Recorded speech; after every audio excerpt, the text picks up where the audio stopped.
Prince Harry issued a sober warning to Meghan Markle when their relationship became public knowledge, according to royal biographer Andrew Morton. Harry and Meghan's humanitarian work has become a defining feature of their relationship since they tied the knot 3.5 years ago. After severing ties with the royal family last year, the couple have remained committed to their various causes. But one thing that has changed during Harry and Meghan's relationship is the intensity of the public and media interest in their lives, especially Meghan's. And it seemed like Meghan is not trying to hide from it at all. Being extravagant, massively extravagant, she can afford it, she is a wealthy woman, but it doesn't play very well, so I think she needs to just watch that. At the time, much had been said of Meghan's designer wardrobe, which, according to the Mail, totaled to more than £500,000. The publication reported that during a 3-day tour of Morocco in February 2019, Meghan's clothing totaled more than an estimated £110,000 during her 3-day tour of Morocco with Harry, thanks to a kaftan-style Dior gown believed to be worth as much as £90,000. And then the Oprah Winfrey conversations about how dark their baby's skin tone would be. A rift between Prince Harry and his father so deep that Harry said his father at one point stopped taking my calls. And Meghan, Duchess of Sussex, saying she just didn't want to be alive anymore. These were some of the shocking details described by Harry and Meghan in an exclusive interview with Oprah Winfrey, the first they have given since they stepped away from official royal duties last year. They said they would have stayed had they gotten support from the royal family. This is an interview that will go down in history as having rocked the British royal family to its core. Royal biographer Andrew Morton said in his 2018 book, Meghan, A Hollywood Princesses, that Harry's communications secretary told the Duke his relationship had gone public. The author wrote, when the story became public, Harry was staying with Meghan in Toronto. After he took a call from Jason Knauf to tell him their cover had been blown, he and Meghan poured themselves a glass of wine and toasted each other. But the celebration came with a sober warning, Harry telling Meghan, "Our lives will never be the same again." Harry was staying in Toronto where Meghan was filming for US legal drama, Suits, in which she played Rachel Zane.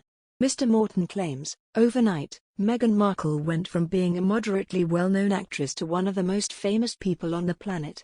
Just weeks after it emerged that Harry and Meghan were together, the Duke's communications secretary confirmed their relationship in a strongly worded statement.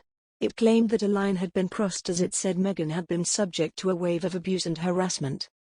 The statement added, Prince Harry is worried about Ms. Markle's safety and is deeply disappointed that he has not been able to protect her.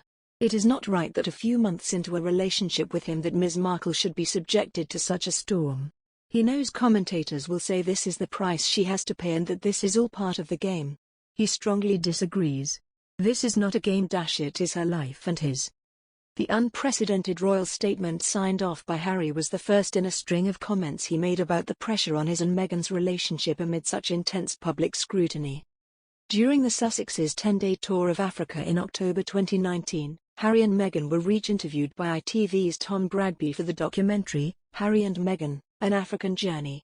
Harry was asked by the journalist if he felt at peace about his mother, Princess Diana's death in 1997 or whether it is a wound that festers, to which Harry said the latter was true. He referenced the intense media interest in Diana and added that his deepest fear is history repeating itself with Meghan. The Duke and Duchess of Sussex embarked on a whirlwind tour of New York City last month, their first major trip together since the birth of their daughter Lilibet Diana in June, their second child after Archie Harrison. Among the items on the couple's busy itinerary was an appearance at the Global Citizen Live charity gig in Central Park. The Sussexes took to the stage and called on the leaders of rich countries to facilitate greater COVID-19 vaccine equity with poorer nations. Therefore, Prince Harry has blamed the toxic British press for his departure from royal life, saying the negative coverage of him and his family was destroying his mental health. The Duke of Sussex told chat show host James Corden he and wife Meghan stepped back from their royal roles due to the difficult environment in the UK to move to the US. Last week, Buckingham Palace confirmed the Sussexes had their royal patronages removed after informing the Queen they would not be returning as members of the royal family. The decision came 11 months into a 12-month review agreed to by the Duke and Duchess and Buckingham Palace about their future roles. The couple, who are expecting their second child later this year, shocked the royal family in March last year by stepping back from their roles and moving to the United States with their baby son Archie. Harry, 36, said he was never walking away from his royal duties when questioned by Corden during a segment filmed on an open-top bus driving the streets of Los Angeles. "It was stepping back, rather than stepping down," he said. "You know, it was a really difficult environment, as I think a lot of people saw. We all know what the British press can be like.